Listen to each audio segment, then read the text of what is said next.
翻嚟呢個環節啦，談期感謝。好啦，咁依家喺我哋身邊嘅又有另一位網友喺度咯。喂，呢位網友我唔知你想開咩名啦，咁樣你自己同啲網友打下招呼先啦。喂 ，hello， 我係楊太。楊太咩係？誒把聲咁熟嘅，大家聽翻之前啲節目就知道阿楊太即係等於乜乜同埋乜乜啊。係有咁嘅事咩？我好想問問你呢個經歷係點樣㗎？喂，其實咧，我又真係好 amazing 嘅呢件事。咁我當初我就係同師傅咧，就講我話，喂，有冇辦法幫我個仔啊？哦，你個仔係啦，你個仔發生啲咩事啊？我冇乜嘢事，咁佢就係好學生嚟嘅。係咁啊，睇出係啲成績就係爭少少先合格。啊，咁梗係唔係啦，作死啦。咁即係佢都係啲 Band One 學校嚟嘅。咁喺同即係大家同一班 Band One 嘅學生去爭，咁啊梗係有高有低㗎啦。咁硬係就爭少少。咁我問下師傅有冇計諗下，有冇啲助力咁咧？咁啊咁啊師傅梗係講啦，你當我係咩人啊？你估由0分考到100分啊？我發咗達啦，可能好似嗰次節目有講過嘅，係咪啊？咁我唔係，我話只係佢都好嘅，不過就想突出少少啲成績。咁啊師傅就好，幫你諗諗啦。咁後尾佢就俾咗個牌我個仔，就求咗個牌俾我個仔戴住嘅。我記得我見過你個仔嘅。我啱啱而家醒起啦，係啦，而家醒起啦，算乖仔，算斯文嘅嗰啲。係啊，冇你咁精靈啫。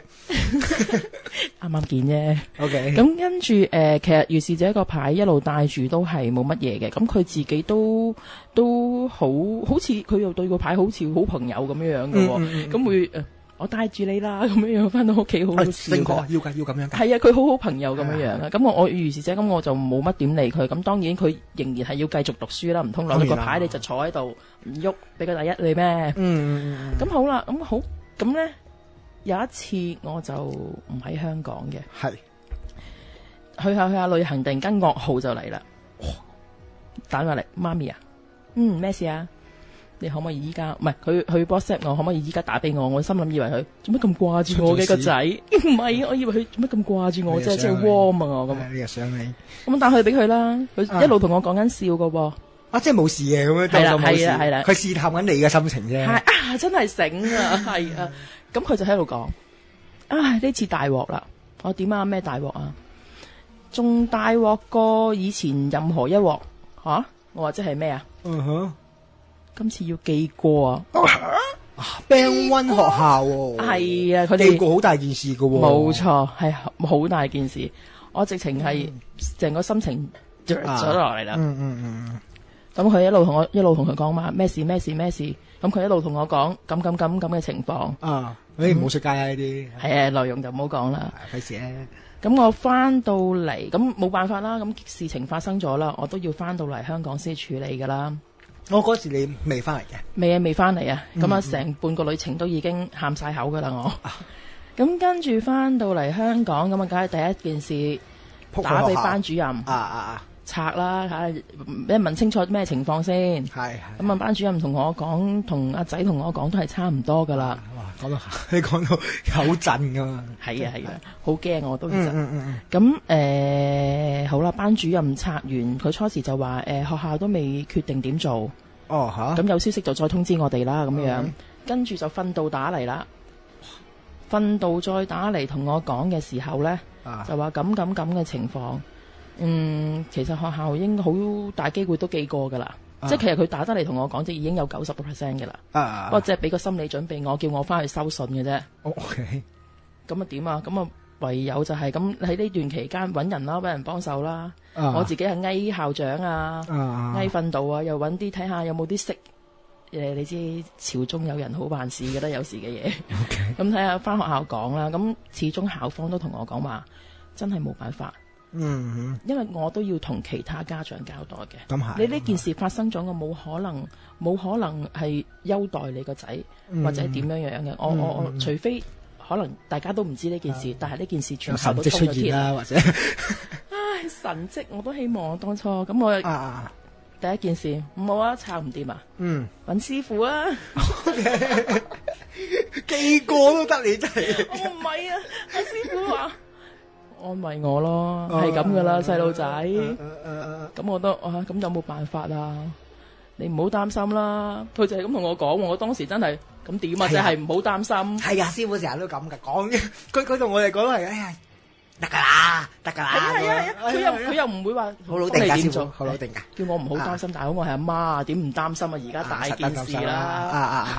你大佬你，因為佢啲學校去呢度嚟學校咧，你記一個過。你考幾多次滿分都好啦，都抵唔過你一個污點。咁係，我以前都係，好多個過啊幾。係。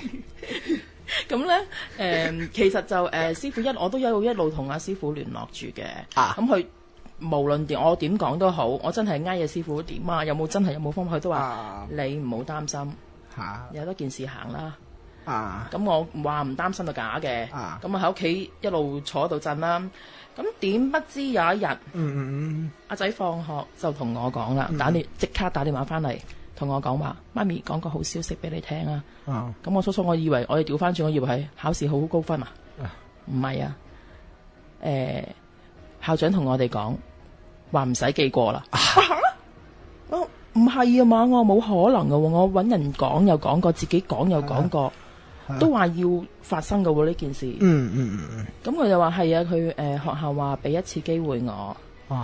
咁今次咧就俾警告信啫。嗱，缺點都唔使記，我真係覺得呢件事完全唔可能發生嘅。我諗住唔記過，可能記缺點啊，或者有少少懲罰啊咁樣啦。咁最後只係收個 warning letter 係啦。咁我就係話，我完全我諗唔到呢件事點解會發生。咁我翻屋企，哇，好開心啊！佢當時真係好開心啊！見住阿仔，我話哎呀發達啊！攬住佢想喊咁滯啊！我咁跟住諗下，唔係仔，你要快啲多謝你佛牌裏邊嗰個神啦。我話如果唔係你 Band 1學校守個紀律咁嚴嘅話，你冇可能咁大件事會咁樣放你一馬，連缺點都唔使記嘅。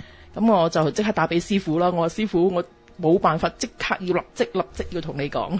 我話阿仔嗰單嘢搞掂咗 settle 咗，冇事，完全冇事，淨係收 warning letter 啫，就係咁咯。咁所以我真係我跟住阿師傅咪好冷靜咁係嘅啦。哎喲，話咗你嘅啦，驚咩咁啊？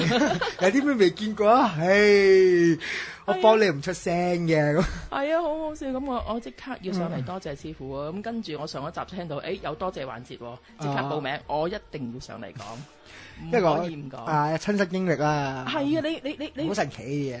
係啊，我真係唔知點解會可以發生咗咯呢樣嘢。明白。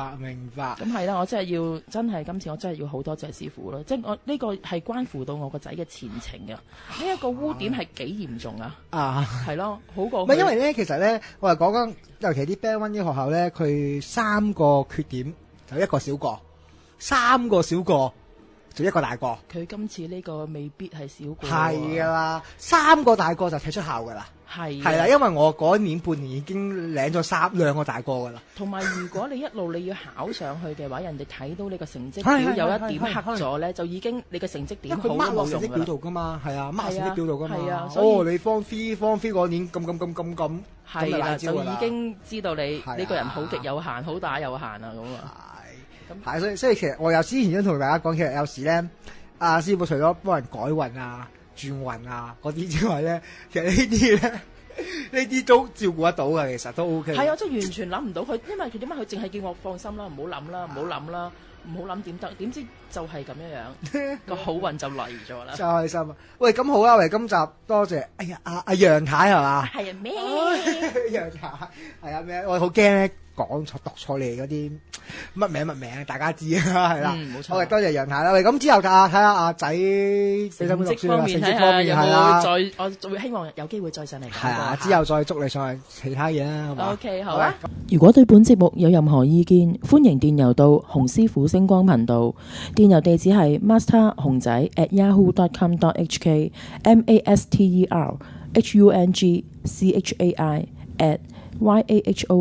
masterhungchai@yahoo.com.hk 或者可以瀏覽我哋嘅網站，我哋網站嘅地址係 www.masterhungzai.com masterhungchai.com。